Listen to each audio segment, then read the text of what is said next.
Allahu Akbar, Allahu Akbar, Allahu Akbar, walillahil hamd.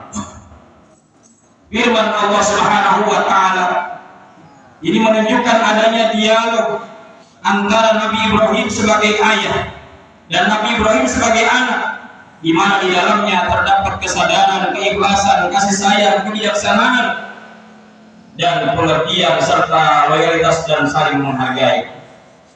Dari kedua firman Allah Subhanahu wa taala di atas, baik surat Al-Kautsar maupun surat As-Saffat, kita bisa dapat ambil pengertian. Yang pertama, kurban atau disebut dengan udhiyah, dengan ternak berupa unta, sapi dan kambing yang disembelih pada hari raya Idul Adha dan hari-hari tersebut sebagai ibadah untuk mendekatkan diri kepada Allah Subhanahu wa taala.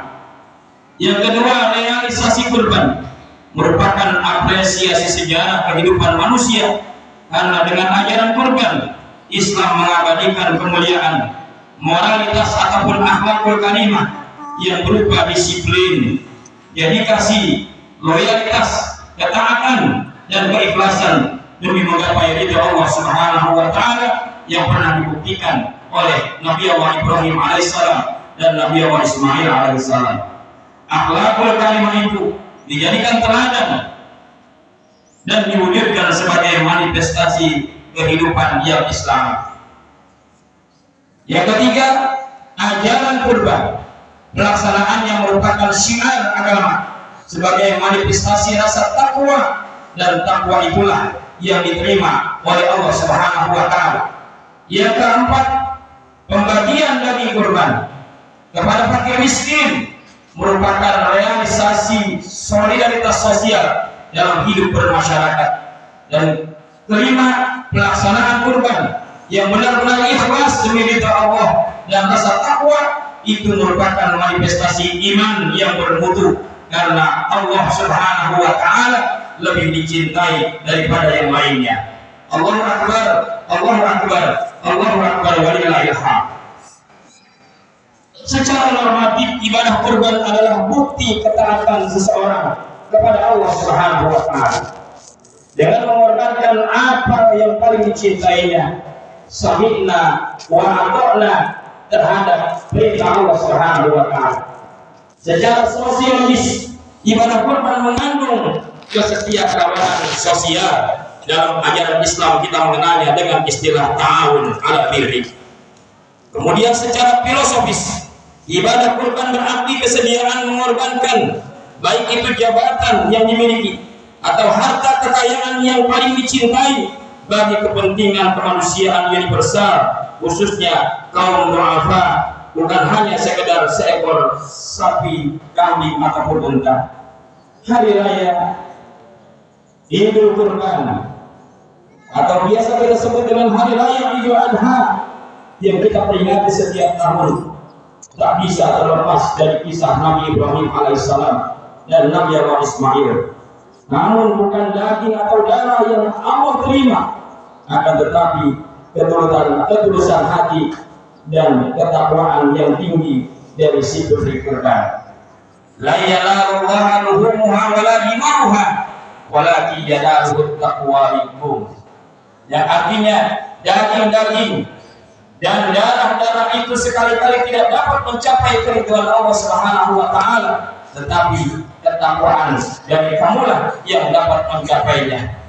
Kendati sejarah kurban sudah berlangsung sejak generasi pertama umat Islam, yakni sejak zaman Qabil dan Habil, putra Nabi Allah Adam alaihi salam, yang Allah abadikan dalam Al-Quran surat Al-Ma'idah ayat 27.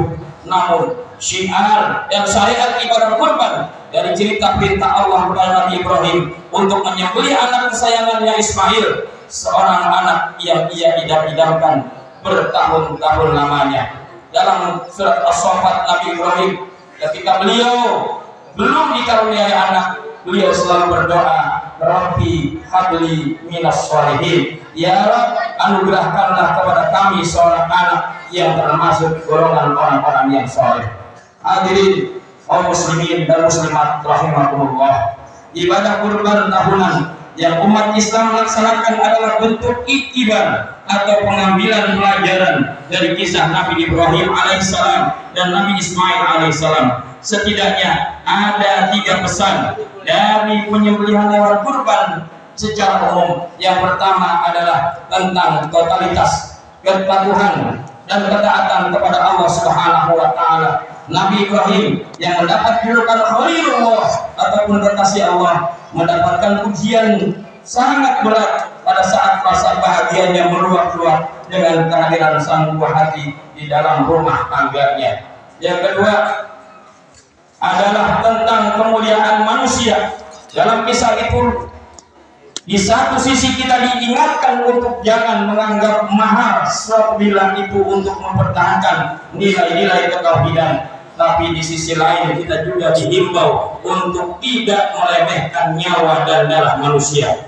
Yang ketiga adalah tentang hakikat pengorbanan. Sedekah daging hewan kurban hanyalah simbol dari makna korban yang sejatinya sangat luas, meliputi pengorbanan dalam wujud harta benda, tenaga, pikiran, waktu, jabatan, dan lain sebagainya. Pengorbanan merupakan manifestasi dari kesadaran kita sebagai makhluk sosial yang cinta dan taat kepada Allah Subhanahu wa taala. Kaum muslimin dan muslimat rahimakumullah, jika kita belum mampu menyembelih binatang kurban, maka sembelihlah sifat hewan dalam diri kita.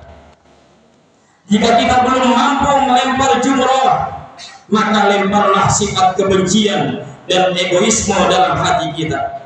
Jika kita belum mampu mengelilingi Ka'bah Baitullah untuk tawaf, maka berkelilinglah ke tempat sanak saudara kita, andai taulan kita, tetangga dan sahabat kita, untuk menjalin ukhuwah demi persaudaraan. Setiap kita adalah Ibrahim, dan setiap Ibrahim punya Ismail. Ismailmu mungkin hartamu, Ismailmu mungkin jabatanmu, Ismailmu mungkin gelarmu, Ismailmu mungkin egomu. Ismail adalah sesuatu yang kau sayangi dan kau pertahankan di dunia ini. Ibrahim tidak diperintahkan oleh Allah Subhanahu wa taala untuk membunuh Ismail. Ibrahim hanya diminta oleh Allah untuk membunuh rasa kepemilikan terhadap Ismail, karena hakikatnya semua yang kita punya, semua yang kita miliki adalah milik Allah Subhanahu wa taala. Jangan merendahkan dan menghinakan orang lain dengan harta, dengan jabatan dan gelarmu, karena di hadapan Allah Subhanahu wa taala hanya ketakwaan kita yang diterima.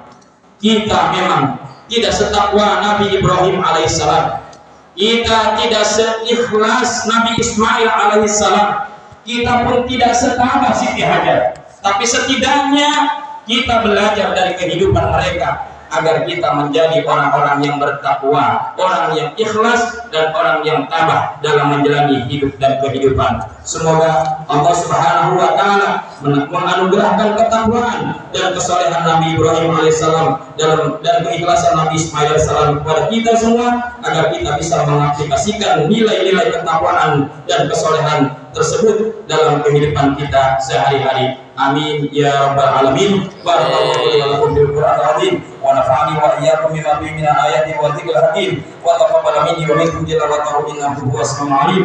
Aqulu qawli hadza fastaghfiruhu innahu huwal ghafurur rahim. Allahumma shalli ala sayyidina Muhammad wa ala ali sayyidina Muhammad.